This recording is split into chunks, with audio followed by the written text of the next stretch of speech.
welcome to this edition of Consciousness Raising Online. Um, I hope that the volume level is better. I've gotten some complaints the last couple of weeks that my volume when I'm talking is kind of low, so I think I've adjusted it so that it should be better.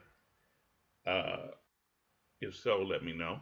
If it's still low, let me know. Today's topic, we're going to do a little time traveling. Uh, the topic is called Black Havens in the Midst of Hell. And I chose that because, number one, we have been through hell. We have been in hell in this country and actually all over the world, wherever we are in contact with the people who have oppressed us. But even in the midst of all that hell, we have always managed to deal with it in ways that were phenomenal. Um, Now, I'm going to talk about a couple of places that you probably are a little bit familiar with, but I don't know if you've ever seen it in its full picture, or at least a bigger picture, because there have been a couple of movies made about some of these places, although they were terrible in terms of the reality. Um, but I'm going to talk about some havens. And why did I choose havens rather than heaven? Because it wasn't heaven, but they were havens, as in safe havens, comforting places. One of them, as a matter of fact, I didn't know this until a few years ago, that one of the places, one of the havens we're going to talk about, it turns out I actually was there, went there when I was a small child. But I believed all these years that it was a camp, like a summer camp. My mother and my uncle worked at camps during some years, and I thought that that's what these places were. And turns out, when I saw some pictures and talked to a relative not too long before she passed, it turns out that we actually went to one of these safe havens. Okay. Um, the first one I want to talk about uh, is kind of interesting because I didn't know this until I was doing the research. 30 years after the Emancipation Proclamation was declared, and that would have been 1865 when the Emancipation Proclamation jumped off, and so that would make the year 1895. Uh, there was a young brother and his wife, Charles Douglas, and his wife visited a restaurant at the Bay Ridge Resort in Annapolis, Maryland, but they were refused service because they were black. Now, interestingly enough, Charles Douglas, who is a veteran of the Civil War and a longtime employee of the Treasury Department, and also happened to be the grandson of, no, son of Frederick Douglass.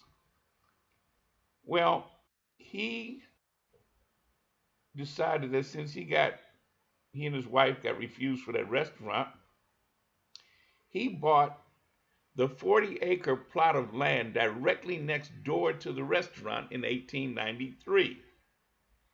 He bought the land for about $5,000, and he established the land as Highland Beach, which became the first black vacation town in the United States.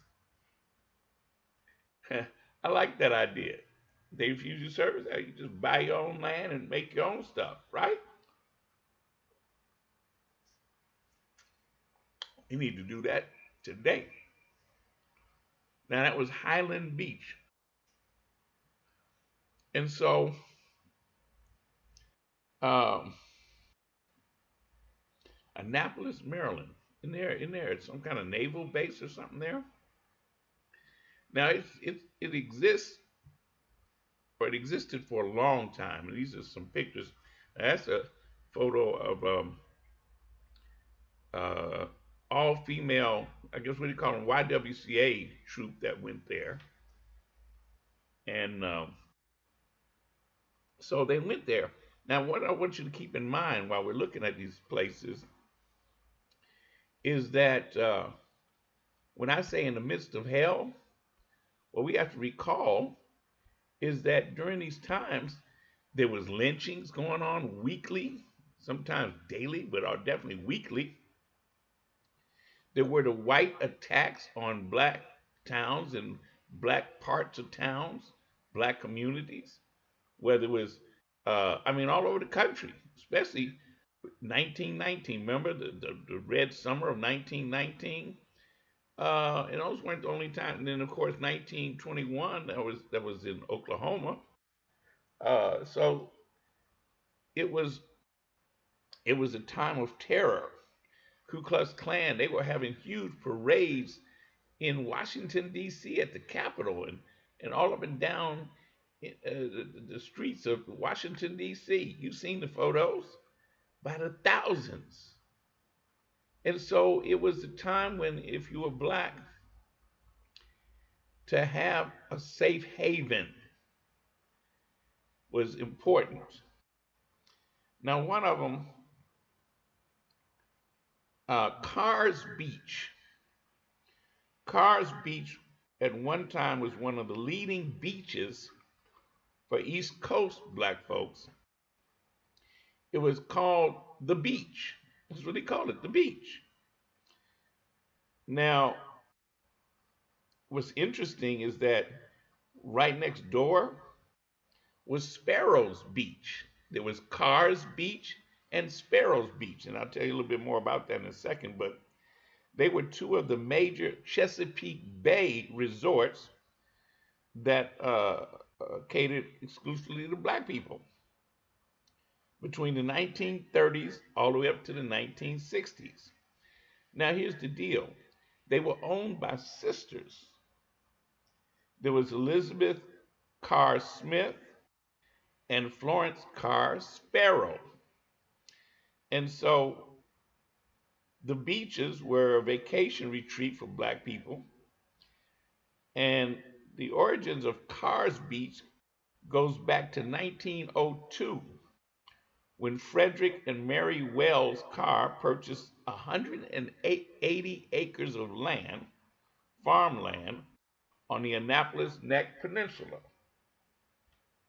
Now, the family farmed the land as early as 1909, but they also hosted picnics and church outings and took in boarders. Now, in 1926 is when the family founded Carr's Beach. Florence Carr Sparrow, one of the daughters who inherited the family's land, created Sparrow's Beach in 1931, just north of Carr's Beach. And the two resorts operated side by side but as separate businesses. Now, I don't know if there was some feud going on, but I just know that they operated for years side by side and they did very well. Um, Carr's and Sparrow beaches, they attracted thousands of people, black folks from Philadelphia, New York, Baltimore, Wilmington, Delaware, Pittsburgh, and D.C. They went to the beach for the swimming. And then during the day, the beach hosted summer day camps, church picnics, family reunions, all kinds of things. But by 3 o'clock, many of the visitors made their way to Carr's Beach to the pavilion and to see and dance to the latest hit songs by all kinds of entertainers, locally and nationally known. Uh, it was, you'd have to understand that We, with all that oppression going on, all the fear and the terror going on, we definitely welcomed the idea that we could go somewhere and find safe haven and party and commune with each other. And our kids could go there. We could take our kids there, and they could swim and boating and all kinds of things. People, some of the people who went there, right? Uh, Let me see. Uh, at Carr's Beach and at the Sparrows Beach. They called that was one of the major stops of what they used to call the Chitlin Circuit.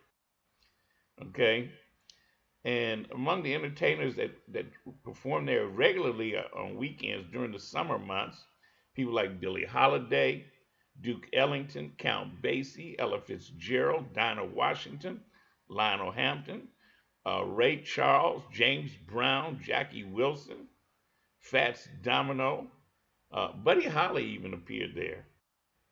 Um, July 21st, 1956, an estimated 70,000 people traveled to Carr's Beach to hear Chuck Berry perform.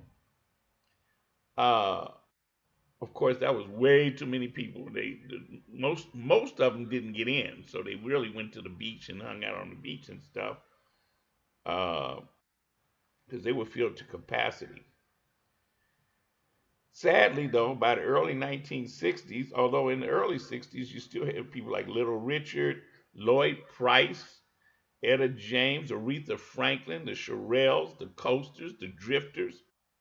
So they still did that. Now they used to have dance contests between the beachgoers from Washington and Annapolis and mm, just a great party festival place and time. And when they would leave there, of course, uh, you went back to your life, which was, I don't, like I say, the lynchings, the terror, the police. Mm. So they also, over time, began to get a few whites that would come out, especially because it was black music, right? Black entertainment. Wherever that was going on, you're gonna have white folks trying to get in there and see some. Now they developed their own police force, and I don't have definitive proof of this more than a couple of sources, but here's what I believe the evidence does show that because, like I said, it was a time of a lot of violence towards black people, right? And so the police force that developed out of that was there for two reasons. One was, of course, uh, to handle any problems that occurred with the people, and the other was to protect the people from people like the Night Riders and the KKK. Okay, see that we didn't just go there and hang out and not protect our families and children.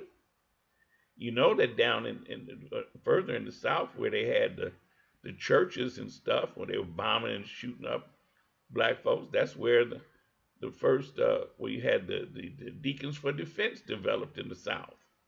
That's where the Black Panther Party got the idea to name their party the Black Panther Party because the Deacons for Defense their mascot was the Black Panther, and these were the brothers and sisters who protected their families and churches and homes during the time that the Night Riders and the Klan would be attacking them. So we did the same thing wherever we were. Um, Now the sad thing was that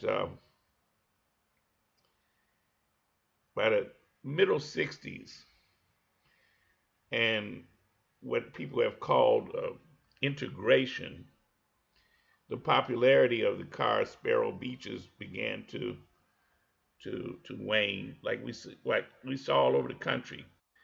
Once the previously segregated places became desegregated, black folks began to abandon. the places where they had been going during segregation. Now, there's two things about this that I want to point out because it wasn't just a thing of just black folks up abandoning black venues, black-owned venues. One was this: there was a generational difference.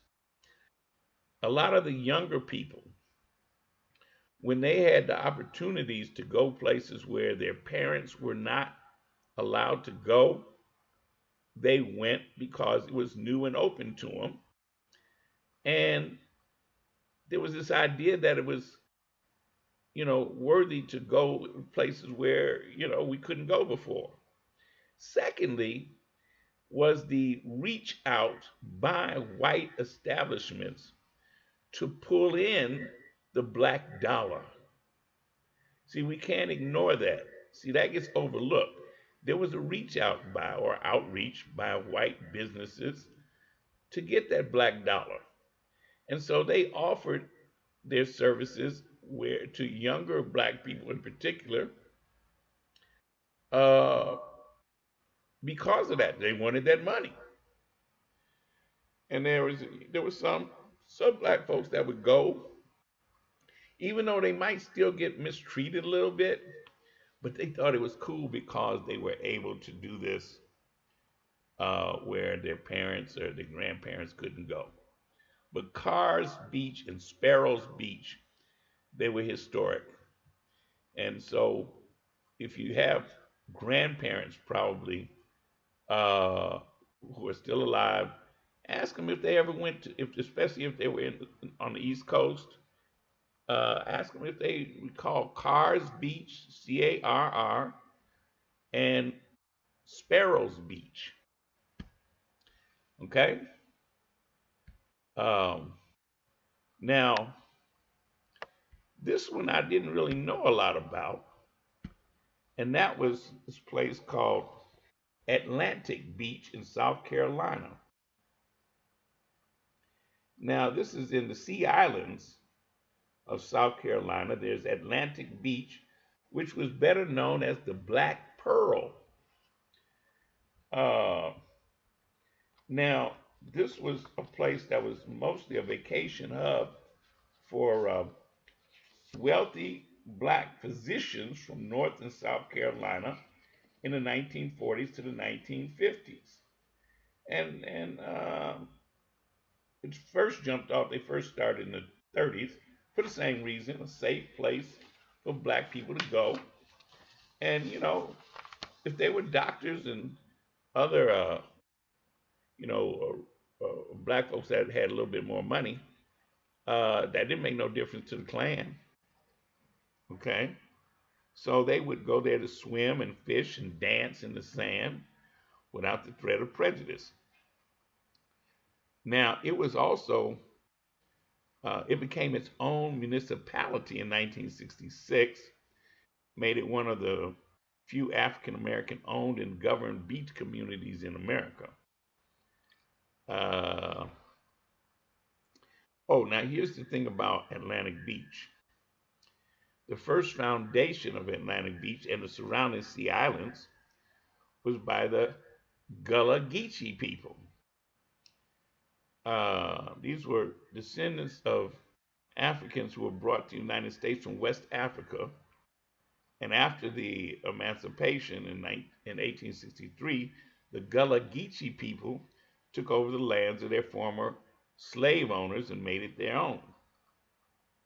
The Gullah Geechee still live in that area, in the Carolinas, Georgia, and Florida. And there's been a really, I can't say the name of the movie, um, but the Gullah Geechee people are, for those in the South and some who are black folks other places, they had their own language, their own unique culture, and they lived connected to their indigenous roots. I can't think of, what is the name of it? Somebody will tell me the name of the movie. Um, Now, there was also a play that became a movie, and uh, the brother that did the voice for The mind is a terrible thing to waste for the United Negro College Fund. Um, in this play about a soldier story is the name of the play. It became a movie. He talked about the Gullah and the Geechees, you know. So if you don't know the history of the Gullah and the Geechees, then check it out because there's very deep history there. Um, in fact, the people to this day, the Gullah Geechees, they make sweet grass baskets and they still bury their dead in the sea and live off the land. Yeah, that's deep. Now, what they do there is they have the Gullah Geechee Festival, takes place every August, and it draws people from all over the country. But it's called the Gullah Geechee Festival in August of every year. They also, I don't know if they still do this, but they used to do a Black Biker Week. Uh, and I know that they had it and it began to bleed over into Myrtle Beach, which is more of a timeshare black community. Um, so I don't know if they still do it or not. I have to check. I know they were still doing it up to a couple of years ago. The black bikers, motorcycles, it was getting to be big. And then for a few years, there was something in Atlanta called Freaknik. It was actually a spin-off of the idea of black folks getting together, but this was college. Supposed to start out being college, black college students during what they call it during spring break, and then it got crazy. I lived in Atlanta during Freaknik times. It was crazy. Um, but the Gullah Geechees, now again, that's Atlantic Beach. All right. Now, this next one is one of the ones that I talk about because when I mentioned about movies being made about them, there's a place called Oak Bluffs. Oak Bluffs. And there was a movie back a few years ago called The Inkwell. The Oak Bluffs Beach, nicknamed the Inkwell, which supposedly was named the Inkwell because the white people named it the Inkwell because this part of the area, which was populated by black people, of course, that's their color. They're Inkwell, they're Inkwell people. But here's the thing: it's part of the Massachusetts Cape Cod Islands. Oak Bluffs is on Martha's Vineyard. Now, Martha's Vineyard is considered to be this ritzy ditzy white place. Um, it's a resort community. The wealthy whites would had places there. In fact, the Kennedys are known to be own like a big piece of that Martha's Vineyard. But there was an area called Town Beach, and what happened was that you had black people who basically started out there working for the white people in Martha's Vineyard, and then they lived there in that black part of Bluffs. Uh,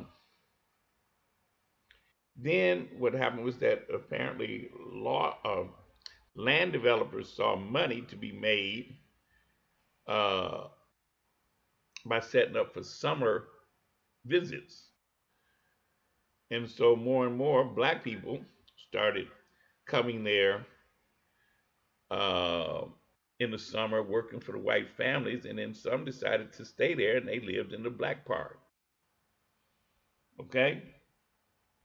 Now, here's the ugly part. They made the movie called The Inkwell, and as Hollywood likes to do, they made up stuff, but they didn't really give you an idea what it was like to have this area in a very, very nice part of Martha's Vineyard. Uh, and in fact, it's so funny. I have friends, especially in the entertainment business, they would talk about going up to Martha's Vineyard in the summer. They weren't going to the white part, they were going up there to the black part, uh, Town Beach.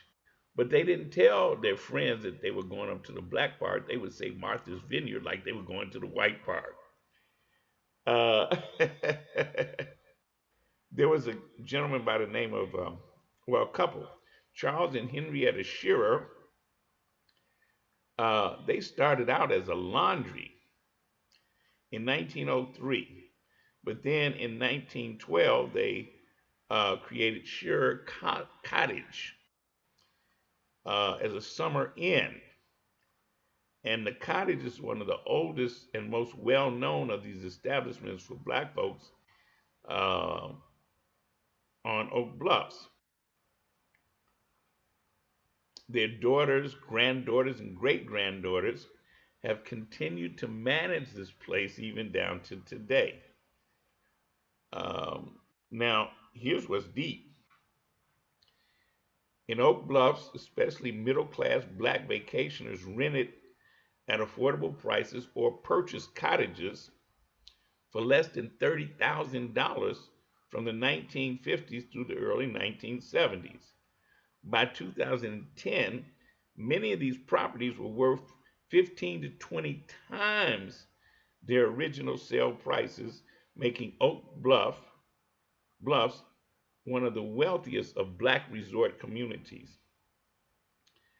Now, what do we know about it as well today? Well, check this out. President Barack Obama and his family stayed there 2009, 2010, and 2011. In fact, one of those years, one of the daughters was working at a place there during the summer. Remember that? Yeah, that was Oak Bluffs or the Inkwell, the area that's nicknamed the Inkwell. Uh, Now, of course, they have all kinds of things. They have sororities and fraternity networks, professional and business relationships, all kinds of stuff going on. Some of the notable residents and former residents of Oak Bluffs, Edward Brooke. He was a Massachusetts senator, in fact, the first black senator after Reconstruction. And if you're not old enough, you probably don't recall that name. But check this out. Barbara Walters, yeah, Baba Wawa, uh, some years back, she wrote a memoir. And in the memoir, she revealed that she had a long term affair with Edward Brooke, the black senator. Now, she waited till after he died to talk about it, to write about it. Because Edward Brooke, as far as I know, was married and all of this. And plus, Barbara Walters was having a secret affair with this black man. Yeah, okay. Yeah, sneaking off to dip in the inkwell, right? All right.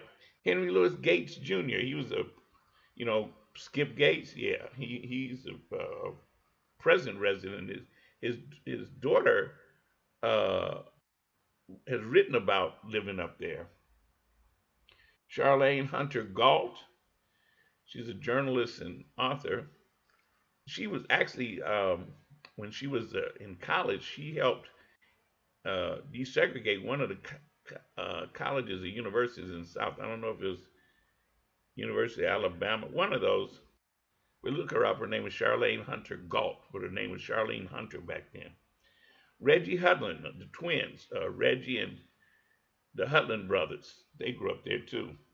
Valerie Jarrett, she was the senior advisor to President Obama. Vernon Jordan, he's a lawyer and presidential advisor Vernon Jordan's a deep story. Vernon Jordan, if I'm not mistaken, back some years ago, there was a white supremacist who went around shooting integrated couples. Y'all don't probably don't remember this, but he was going around the country and he was a sniper and he would shoot black and white couples. Well, Vernon Jordan, I think it was in Indiana. He was doing something at a meeting there or something, and he left out of the meeting at the end of the meeting, apparently in the company, or a white woman was in this company, and this dude shot him. He didn't die, but he shot him. Uh, and then eventually they did catch this guy, and it turned out he had shot a bunch of people around the country because he just hated to see black people. What he did most of the time was shoot black men with white women. Okay, look it up. Now, Martin Luther King and Coretta, they used to go up there and vacation in Oak Bluffs. Spike Lee and his wife Tanya Lewis Lee, they would go up there. I think Spike's got a place up there. Adam Clayton Powell Jr., the congressman, Paul Robeson, Ethel Waters. So it was a lot of black folks with a little money. They would go there. Okay. Uh, so now remember that Oak Bluffs, or when you hear the Inkwell, don't. If you go see the movie, I say this: at least take it with a grain of salt because it's a movie. It's made by Hollywood, and so when you look at these graphics, this tells a different picture. And again, remember that they started during a time of terror in America. And so black folks would get together for themselves, by themselves, and with themselves. They wasn't trying to get in nowhere with white people. And even to this day, they're still comfortable being black folks with black folks. Now you got a few that, got to have some white folks mixed in. But in general, black folks like to party with black folks. Safe havens, black havens. Now here's the one that I mentioned earlier that I didn't know this then, but I was a little child, and there's some things about it which I'll talk about in a minute, but I didn't know until a few years ago. I actually went there with my mother and my uncle, her brother, uh, would go there sometimes in the summer, and we went there. Okay, I'll let you hear this short piece.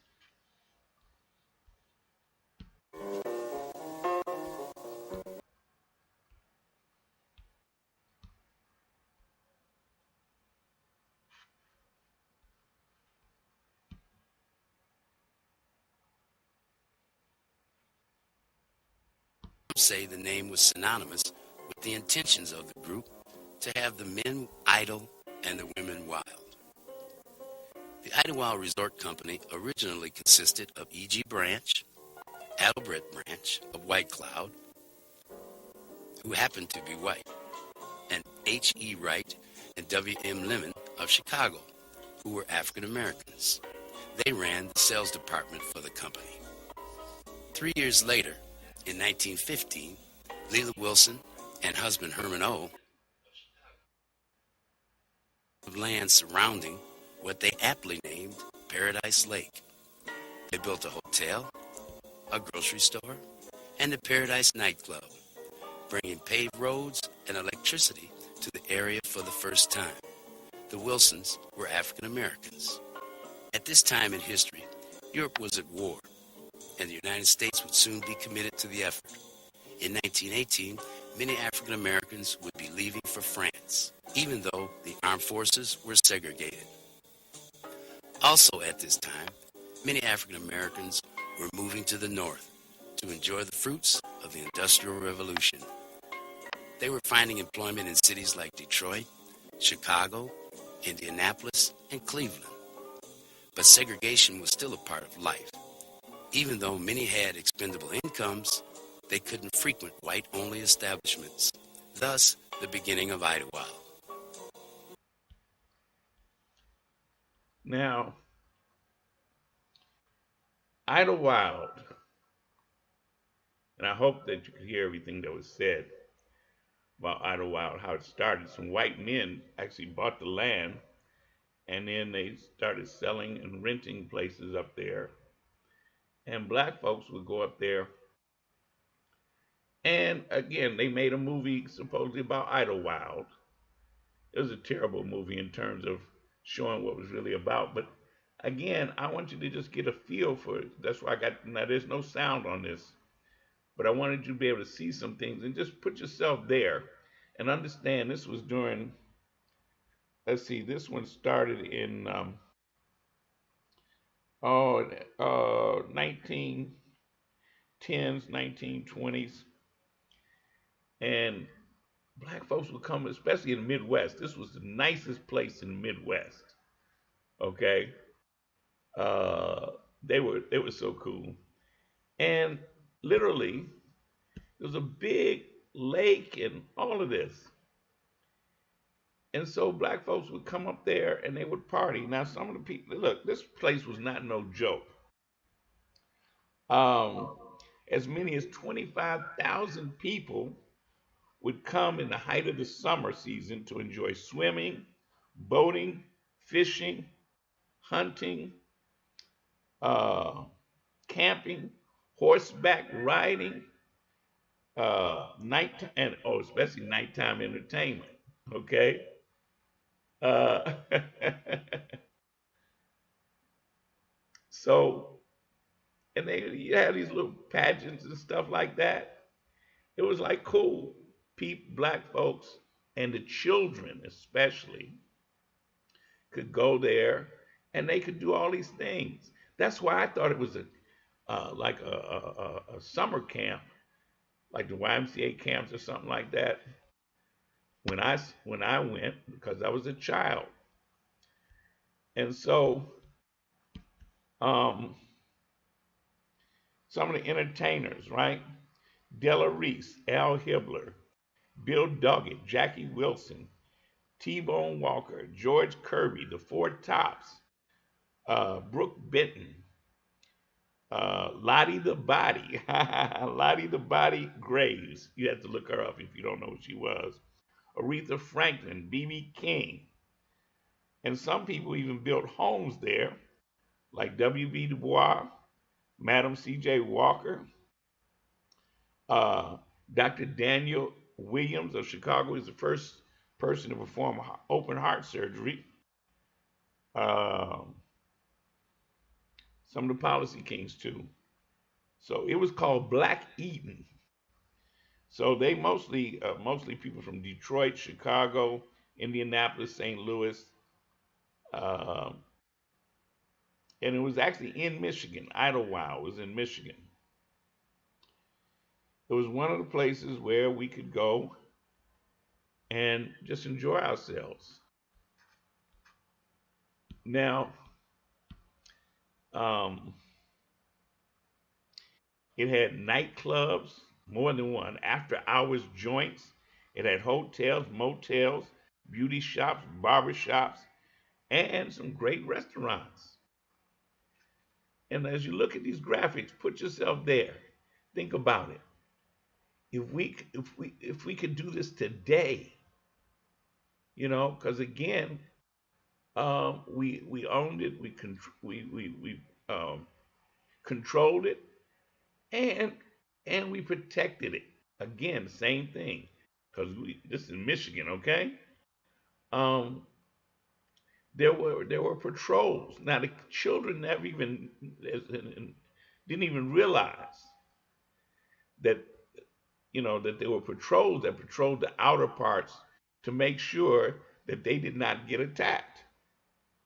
Okay, and as you look at the graphics and look at the people enjoying themselves, they didn't need white people to be there to feel as though they were um, okay. They just enjoyed themselves and they partied hard. From what I understand, they did party. But the idea they were fishing, they were boating, they were just enjoying themselves. Okay, I what happened for me was that I just recalled, going there as a little kid, and there were other black children there, and we boated, we fished, we played in the water, but I didn't realize then what how important that was. Yeah, yeah. And as an adult, yeah, I wish that we had places like that today. And I think that because of the times we're in, we're going to see a revival of some of these things because we're going to get to a point we're going to realize we don't need to be running up behind white people trying to get in places where they don't want us and they mistreat us. We ain't got to do that. We can have our own and protect our own children. Our children don't have to be next to white children in order to excel. They can excel on their own.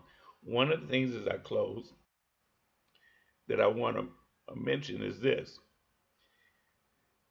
the presidency of Barack Obama did have a long-term positive effect. The young people, when I mean young, I mean young adults and teenagers during the time he was president, which was roughly what 2009 to 2016, 15, 16, those 8 years. Oh, 8, 9, 16. It had a profound effect on them. And we have seen since then some astounding things by some young people who are doing amazing things, whether it's on a physical level, whether it's sports, whether it's academics, whether it's uh, um, in terms of technologies, whether it's politics. It did have a great effect. And it is one of the things, and white people won't tell you this, but some white people, they hated to see this. And it's part of their the way they look at things to say, see, I told you, don't let them. Remember, there was a time they said, don't let them Negroes learn how to read.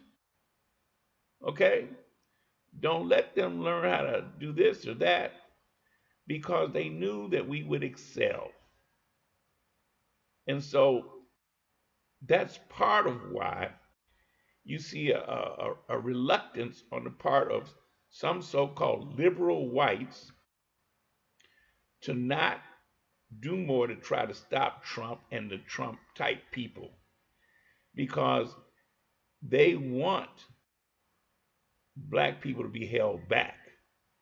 These are young black people who are competing with the young whites, their children, and they don't want their children to fail. And they're used to having a non level playing field. And so they are against our young people who are sprouting up doing all kinds of things. They're trying to stop them from doing that, trying to hold them back. And that's why they don't have a problem with these conservative judges that are being put on the bench, these people who are being put in position. Look at the difference between Obama's administration and even coming down to that, the last Democratic administrations, they had a lot more, as white people like to call it today, diversity. They had a lot more black people, a lot more brown people. Now you look at this administration, they're damn near all white and almost all white men. Do you think these people are going to hire or promote or give our young black people a fair chance? No, they won't. No, they won't. Do you think that when your children have to sue in federal court for discrimination, that these conservative judges are going to give them a fair deal? No, they won't.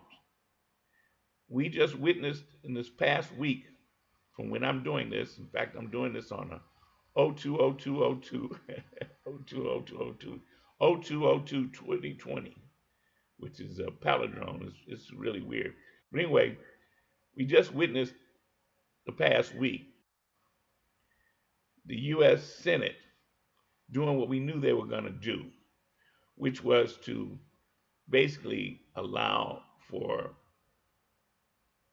the present resident to continue doing what he's been doing, his illegal acts. They basically gave him a go-ahead pass. It's one of the saddest moments in American history, but political history. But it's not the only one. We've had stuff happen before. We had the Dred Scott decision and all kinds of decisions over the centuries in this country where basically the white supremacists said that's what they were. So we're just seeing that being played out today. And that, just as they've been saying for the past 10, 15 years, we're going to take this country back. It's exactly what they're doing. They're turning the clock back. And we will again have a need to have safe havens. Our children will have to have safe havens. And so it's important that they know that we had safe havens like these that we've talked about today. All right. Um, yeah, my heart yearns for such places. Look at this. I'm going to close out now, of course, by saying no justice, no peace, no love. KNOW.